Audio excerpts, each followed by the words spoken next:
Hello everybody. Thought I would do a video on all my upcoming projects that I hope to get to this summer or soon after. One of them is this old gooseneck trailer. My dad used to be an Oliver mechanic and we hauled lots of tractors on that.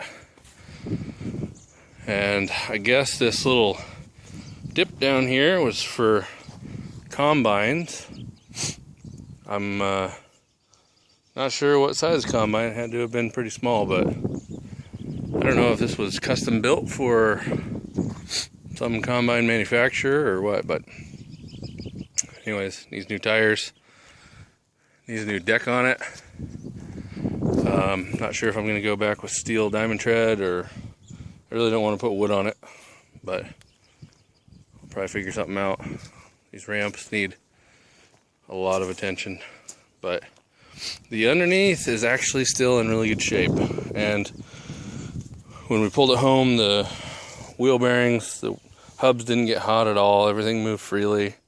Obviously the brakes don't work, but I'll get that all working.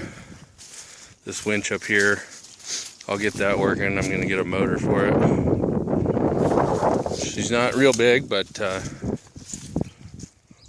better than what I have, which is nothing. Those gates are going to be for my little pasture out there after I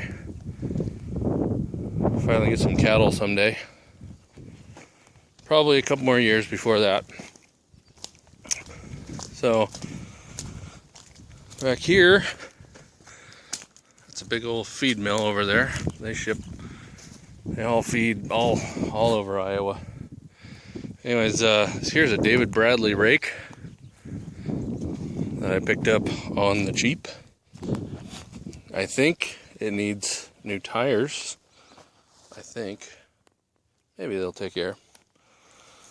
And otherwise, it's pretty decent shape. It needs some teeth replaced. It needs that bar replaced right there.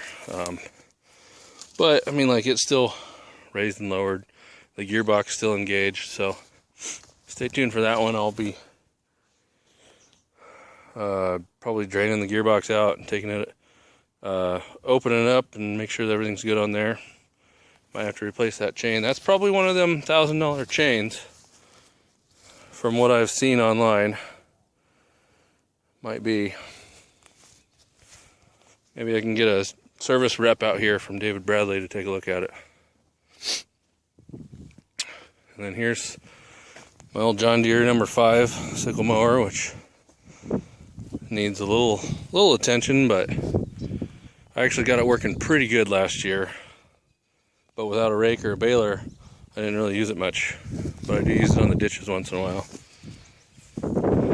This is the box off of my buddy's FteenThousand that will be shortening to fit that cab on there. We'll get back to that. This cab may be going in a rat rod. I've got a motor in mind, we've got a chassis in mind. So we'll probably be building a diesel rat rod out of that at some point.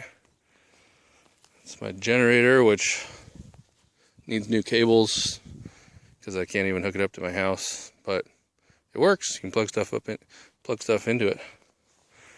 Here's my 2-post lift that needs the synchronizing chain replaced. The chain goes underneath, so it'll lift as high as you want on it. And I've got all the parts and pieces. I just need to buy the chain, which is like just regular number 60 chain, I think.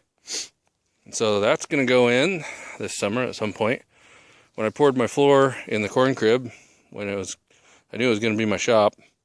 So when I poured the floor, it's like 6 or 7 inches thick. It was thicker than I wanted it to be. I mean, than I had planned on, but that's all right. I'll take it. Better to be thick than too thin. There's another 5-ton that my buddy needs to sell. That's my buddy's. Back here's old Blue Duck, 68 Chevy, half-ton, 2-wheel drive, 250 inline 6. I don't know if I'll get to this summer. It's not on the top of my priority list, but I have a 383 stroker that I'm planning on, that I already have it. It's built. It needs just a couple things fixed on it, and I'm going to put that in there, and that should be fun. And then over here is a blade that we're going to be modifying for use on a 5-ton 6x6. And there's some other parts over here like that.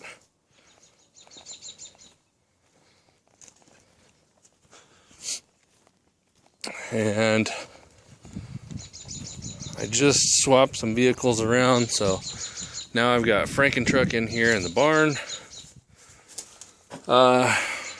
Just for a few days while I have both tractors in the shop to do another video on those. And otherwise, it's finally getting warm enough where I can probably start wiring on FrankenTruck and start actually bolting stuff together. And it's going to be multicolored for a while until I can convince my buddy who moved away to come back and paint it for me, because I am not a painter. So anyways, that's some upcoming projects. On the way here at some point, when the weather's a little nicer, we've got a bucket truck coming that we'll probably take the boom and stuff off of for another project. Here is some previous projects. This is a backhoe attachment off of a ditch witch, R40 I think, and we modified it to bolt up to the 3-point and use the tractor hydraulics, and it works pretty well, except there's some hoses, or there's some cylinders that need rebuilt, like the swivel cylinders really need rebuilt, and this bucket cylinder needs rebuilt, but I mean, they're just leaking internally, except for the swivel ones over here, they leak out. And then here is a trencher off of a ditch witch R30 that I modified to work on a 3-point. And I've got a gearbox off of an auger that I rigged up there, but it's just a little 1-inch shaft, and that's my problem. I keep bending that shaft or busting it, and so next step is I've got some 1 3/4 shaft that I'm going to drill a hole in and couple it to that gearbox, because the gearbox handles the torque fine, but the 1-inch shaft does not handle the pull from the chain. So I'll get a different sprocket and put that bigger shaft on there, and because I've got some power lines that I need to bury this summer. If you caught my video about the guy wire breaking, that was kind of the last straw where I said I'm done dealing with overhead power lines. I want them all to be buried so I don't have to ever worry about them again. Which I know sometimes you still have problems with them, but... And then there's the elephant in the room, so to speak.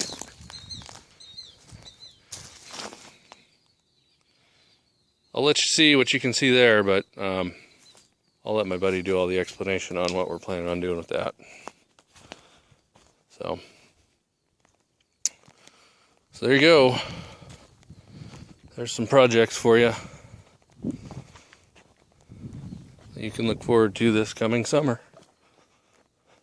Thanks for watching. Stay tuned.